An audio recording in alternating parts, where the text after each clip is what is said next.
So, what if I told you that you aren't just a product of your past, but you're actually the architect of your own future? Well, today we're going to unpack a psychological theory that says you are exactly that.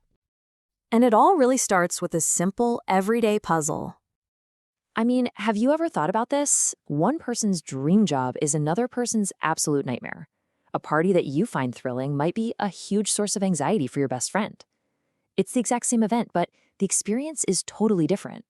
So, how is that even possible? Take an upcoming work presentation, for example. For one of your colleagues, it's this amazing chance to shine. For another, it's a reason for pure panic.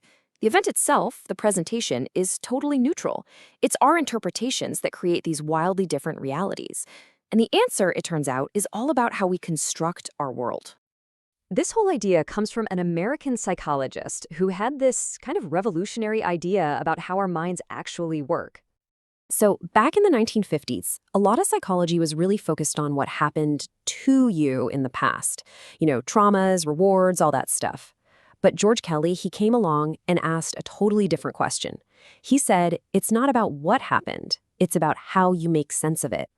And that little shift in focus, it changed everything. Kelly's entire big idea can be summed up with one really powerful metaphor. You are a scientist. And this one concept, it's the key that unlocks his entire theory and explains so much about how we get through the world every single day. Think about it. Just like a scientist, you're constantly forming these little hypotheses to navigate your life. You predict that if you act a certain way, a certain thing will happen. Then you see what actually happens, and if your prediction was wrong, well, you tweak your theory for next time. We are all running these little experiments all day, every single day. Okay, so if you're a scientist, what's in your toolkit? What are you working with? Well, according to Kelly, your main tools are what he called your personal constructs. These constructs are basically the unique lenses that you see reality through, and they're built from all of your personal experiences. They're not just simple labels either.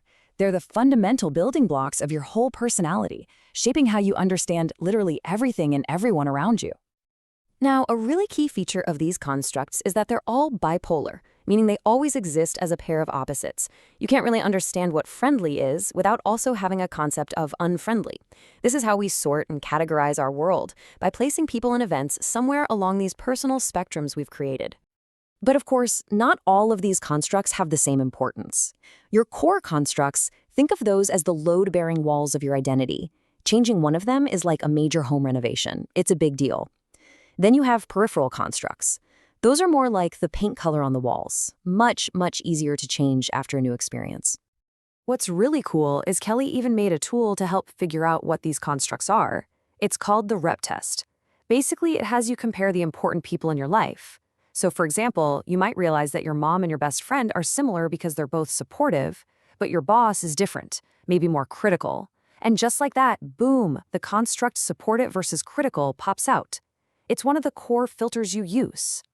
Okay, so all of this builds up to the most empowering part of Kelly's theory. If we're the ones building our own realities, does that also mean we can rebuild them?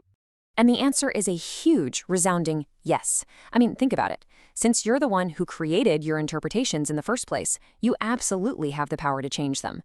Kelly believed there's no single, capital T, truth about any event, just different ways to construe it. And you can always, always choose the interpretation that works best for you. And this gives us a clear process for growth. So first, you identify a construct that's holding you back, something like, I have to be perfect to succeed. Then second, you hypothesize a better alternative, like, you know what? Progress is way better than perfection.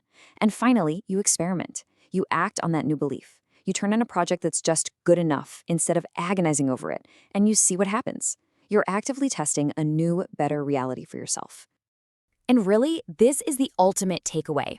Your reality isn't something that just happens to you.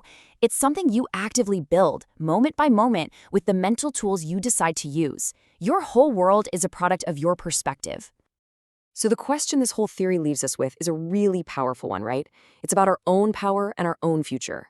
If you are the lead scientist in the lab of your own life, running experiments with your own theories, what reality will you choose to construct?